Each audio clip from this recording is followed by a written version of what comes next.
This woman's walk in the forest took an unexpected turn when she came across a weird find.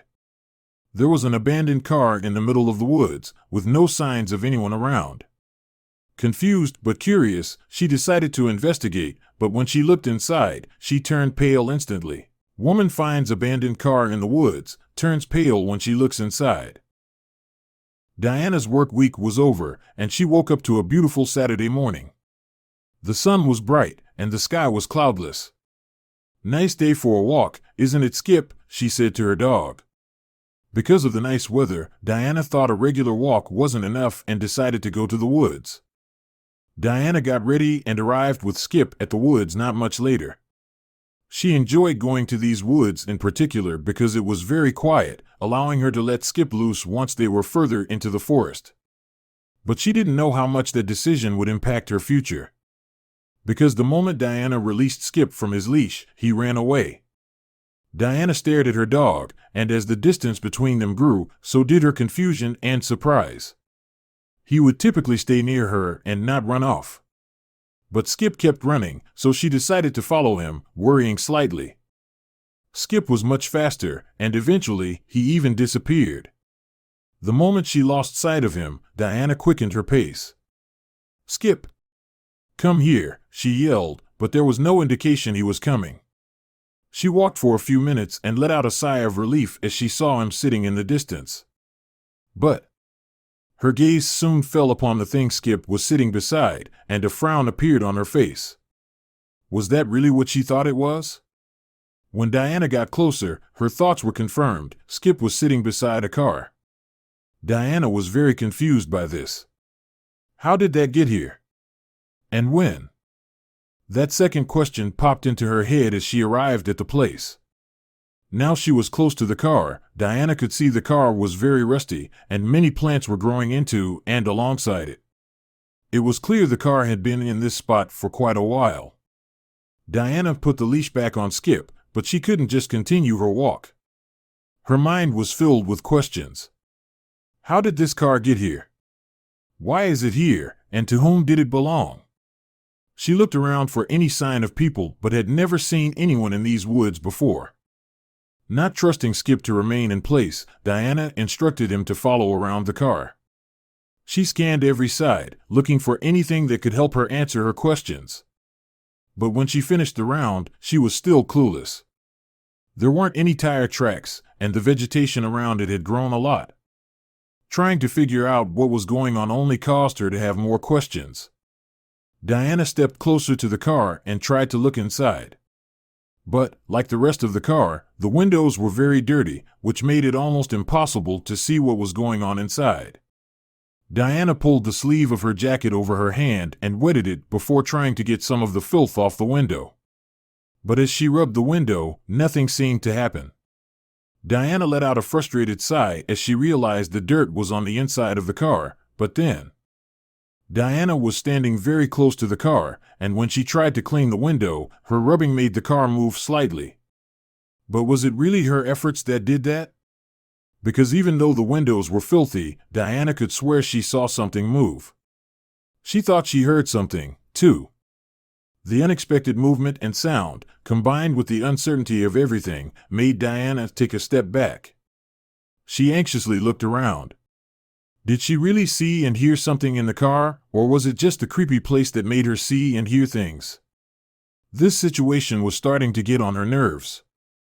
Apart from Skip and herself, nothing around made any sound, so Diana pointed her eyes and ears. She stared at the car and waited silently for any sign of movement or sound.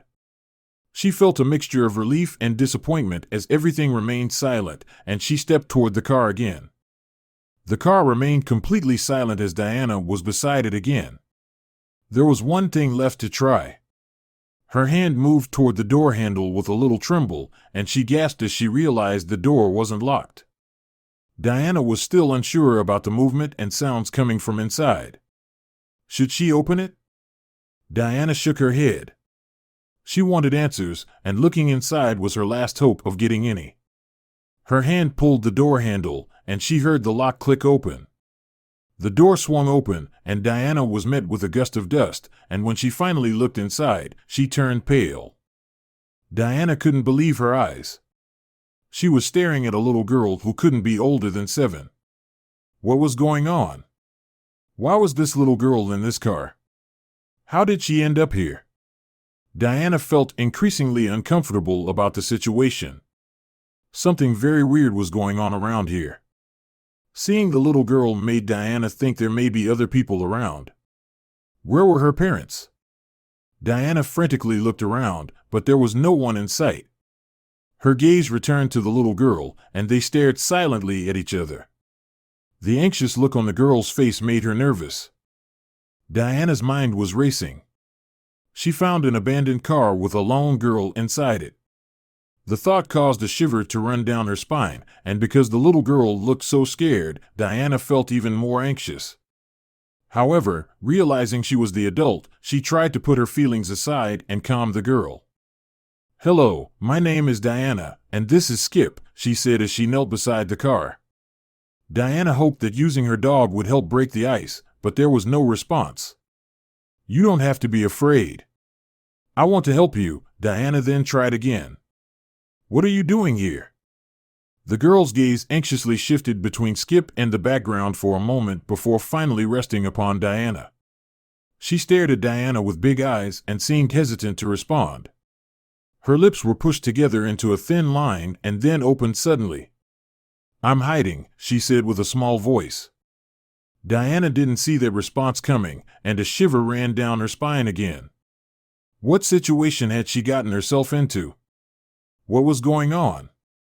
Why was she hiding? From whom or what? Diana's heartbeat accelerated as she anxiously looked around again. Her bad feelings about this situation kept increasing. Diana took a few deep breaths as she tried to remain calm for herself and the girl. She realized she was making herself mad and worried by filling in the answers to the questions. Diana needed to get some answers from this girl and wanted to try to ask her gently again.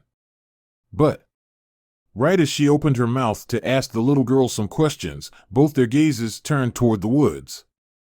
They both heard the same thing, leaves rustling and twigs breaking. Diana carefully stood up and tried to pinpoint where it was coming from. It appeared to get closer by the second. Diana's body froze as her mind raced. Why was this girl hiding? Who or what was she hiding from? Was it coming toward them now? She regretted her decision to go to the woods for a walk and investigate the car. What should she do? But before Diana could decide, something unexpected happened. Since her body froze, Skip felt a relief of pressure on his leash. Like earlier, he suddenly took off, and due to the unexpectedness of his action, he pulled the leash right out of Diana's hand. Her dog was now running off while the sound kept coming closer. What should she do? Diana set one foot in Skip's direction to go after him, but then the little girl's voice sounded. "Get in the car now," she said. There was no trace of hesitation in the girl's voice anymore. It had a mixture of fear and severity in it, which caused Diana to listen.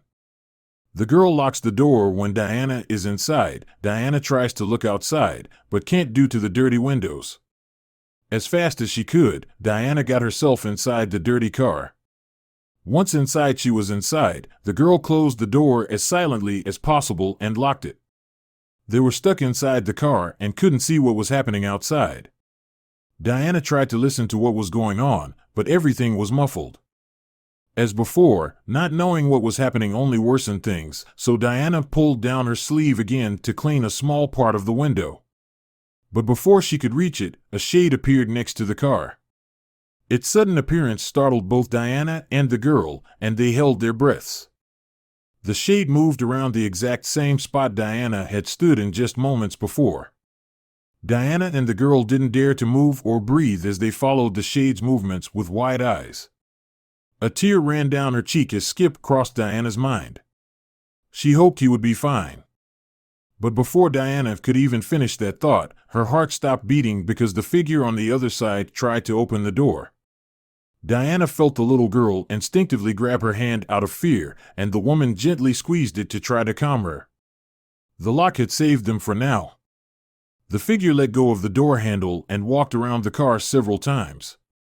And then, all of a sudden, the shade disappeared just as it had appeared. Diana nor the girl dared to move or speak.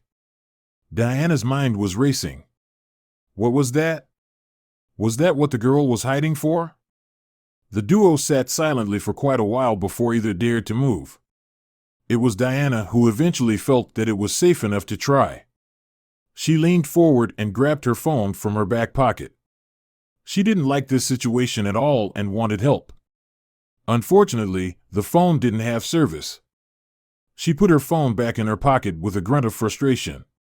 There hadn't been a sign of movement or sound for quite a while, so Diana spoke up again. It was time for answers. "What are you doing here?" she asked the girl, her tone now strict and more demanding. The girl remained hesitant but did answer. She said her name was Abby, and she got lost during an excursion from school. During the excursion, she got distracted and slid down a small cliff. Abby explained she tried to find her way back, but the only thing she found was this car. "I couldn't find anyone," Abby explained, tears forming. She managed to return to the car and got inside when it turned dark. "I slept here last night," she added with a sniff. But at night, the shade appeared, and she heard weird sounds. She got so afraid she hadn't left the car since. The story gave Diana the jitters. She could imagine how scary it must have been for the girl. Diana knew why the girl was here, but who or what that figure was remained a mystery. But one thing was clear to Diana. This girl needed to get back to her parents. They must be worried sick. With that in mind, Diana mustered all her courage. "I will help you get home," she said, trying to sound confident. The strange figure from earlier still lingered in her mind, and she was actually pretty scared. But this girl needed her help. So, Diana finally cleaned the window so they could look outside. Two pair of eyes anxiously scanned their surroundings, and both saw nothing out of the ordinary. Diana carefully opened the car door and stepped out. There was no sign of anything, not even Skip. She realized she would have to return for him later, as this girl's safety was the priority. Diana helped Abby exit the car. The little girl was trembling with fright. So, Diana straightened up and tried to look as confident as possible while trying to locate the path. To be truthful, she didn't know exactly where they were as she had followed Skip to this location, but then, as Diana was trying to figure out where to go, they heard a familiar but dreadful sound, the rustling leaves and twigs snapping. Instinct took over, and Diana started running in a random direction. "Follow me," she urged Abby as she grabbed the little girl's arm. Her heart pounded in her chest. They ran as fast as they could, but Abby was just a little girl. Diana realized the sound was getting nearer and nearer. She anxiously looked around to see what or who was chasing them. And then her heart jumped as she saw what it was. "Skip!" she yelled at her dog. Diana was overjoyed by her dog's return and knelt down beside him. She embraced her trusty friend and quickly grabbed his leash in the process. "Don't get away from me again," she whispered to him. But as she got up, she felt the fright of a lifetime. "Is he yours?" a voice boomed. Diana's gaze shot up toward the sound. There was a man standing slightly above them atop a small hill. His appearance startled Diana and Abby, and the woman quickly pulled the girl behind her. Was this the figure from earlier? Why was this man in the woods? What did he want? Realizing she hadn't answered his question yet, Diana quickly nodded. Meanwhile, her mind was racing on what to do. But then the man came closer, and she was able to see his expression. He was smiling. "Good. I saw him wandering around with his leash," the man said, taking Diana aback. The man saw Diana's confused expression and introduced himself. "My name is Oliver Dunce, and I'm the forester of these parts." He then explained he noticed Skip walking alone, but with a leash and collar, so he was looking for its owner. Diana couldn't believe what she was hearing and felt immensely relieved. Diana quickly explained that Abby was lost and she wanted to help her get back to her parents. "But frankly, I don't know where I am either," Diana confessed. Oliver nodded intently and understood the urgency of the situation. "Follow me," he said with a smile before guiding them toward the parking lot. Diana thanked Oliver from the bottom of her heart and then hurried to the police station. Once there, she explained everything together with Abby. At first, the police were confused when they heard about an abandoned car, but they realized Abby lost her parents and took action as they got further. The police officers contacted Abby's parents through the school. Diana stayed around so Abby wouldn't be alone, but also to make sure everything would end up all right. It didn't take long for the parents to arrive, and Diana witnessed an emotional reunion that brought a wide smile to her face. Abby's parents couldn't thank Diana enough for returning their daughter back to them. They were trying everything they could but hadn't had any success thus far. But Diana was just glad everything worked out and was happy to have helped. "I wish you guys the best," she said with a smile.